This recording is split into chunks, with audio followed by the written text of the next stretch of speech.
Hello everybody and welcome to Ask Armstrong, except today I, Rebecca Armstrong, am asking the questions, and I'm here with my very good friend Theresa Trelstad, and we're going to talk about the extremely relevant subject of elder advocacy for elder care. My friend Theresa is a consultant in this area, and I'm going to let her talk about it and explain what that means. So I think it would be great to start off with if you could give us an example of what your role is in your customers' lives. Oh, sure. My role is one of being a guide, and I say it that way. It's helping both sides, both the elders and their adult children or loved ones, kind of guiding and facilitating the process for building a plan, for communicating that plan, for preparing folks to step into their roles within said plan. So using all of the background that we have as business strategists to talk about where are our assumptions. That's any good strategy document starts with a set of assumptions if we're going to make a plan in an ambiguous situation, and then let's pressure test. What do we think about mobility? What do we think about community? What do we think about proximity? Do you want to be close to your family? Do you want to be close to your friends? Do you have faith considerations? Specific activities that are super important. So let's get all of that stuff, on oftentimes a literal table, and then say, hey, what do we need to do to support those prioritized considerations as they move into last chapter of life. Right, so you're a confidence-inspiring guide at a very tricky time that we really, many of us have no idea how to tackle. Yeah, I find a lot of our peers and a lot of our parents don't know how to talk about this. And it should be, it's a natural part of life. It's an evolution of the relationship that you have with your loved one. There are other big milestones you've already gone through. You've already gone to college. You've already moved out of the house. You've already been married. You may have already had children. And right along with you, your parents were supporting all of those things. So you've done major life transitions as a family unit. This is just getting some of those things on the table again. So how do we talk about that evolution of role? Right, absolutely.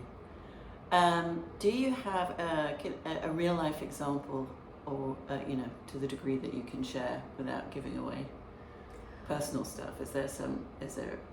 Yeah. Oh, certainly. I in conversations with my clients, they will say confidently, I think I'm the person, mom and dad are going to designate me. And I would say, that's great. Like, what have you done to prepare? And they're like, well, this comes into effect later. And they're right. Oftentimes, the vast majority of the time, folks are called into being a power of attorney, medical or financial, because of an incident. Now that's like just jumping into the middle of the river. It's much better if you're that person, then be prepared. Start by going to the doctor with your parent, finding out what medication they're on, what things are we watching, where do we have things that are kind of working against each other. So this allows you to build rapport with their medical team, similar on the financial side, understand where the money goes, understand how the bills are paid, because even a small incident, even something that a fall, break a hip, you're in the hospital for 10 days, and then you go into rehab. You're going to want to know how to advocate on behalf of your parent based on having a little bit of history. Similarly, on the financial side, a 10-day, 2-week stint means you may pay a cycle of bills. So know how the accounts are, be able to pay the mortgage and the cable and all the rest, so that things can flow smoothly. Because otherwise, what you end up with is folks who are usually very capable in their everyday life find themselves completely overwhelmed by an incident that they didn't see coming. Right. So you've spent most of your career in marketing and advertising, brand strategy. What drew you to this line of work? It's not as big of a jump as you would think. I actually have been doing this work alongside my strategic work for my whole adult life. I'm 3 decades a medical power of attorney.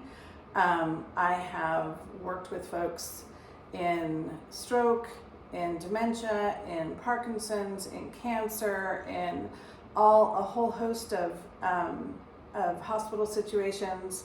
And as I was looking for what I wanted to do, it's really just a blending of those two worlds. So as marketers and as strategists, we were always looking at what are the assumptions, what are we trying to launch with, how are we making a plan in an ambiguous situation, how are we bringing on new information and making pivots to that plan. All of those are completely transferable skills into what I do now. In our old world, we would have called it managing complex stakeholders. And in my new world, it's facilitating family conversation. But the skills are really similar, actually. And I get great satisfaction from being able to have that what else should we be thinking about perspective that I can bring to my clients so that they can make decisions with confidence. Yeah. So it's a natural extension of what you've been doing. It's clearly something that you're very passionate about, which frankly you want in a consultant. What is the best outcome of an engagement with Theresa Trelstad? It's that confidence in the decision making. So your ability to say, I advocated not from a position of what I wanted, but I was able to, because I had a good understanding of what my loved one wanted to have happen, that I was able to advocate from a position of their representation, not of my own. And that's to me the best outcome. Great, thank you so much.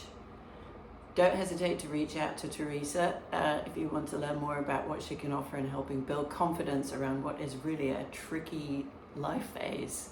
It's flipping the roles from child to kind of parent over our parents. So fascinating information and much needed. Thanks for checking in. I'll be asking more questions in the near future.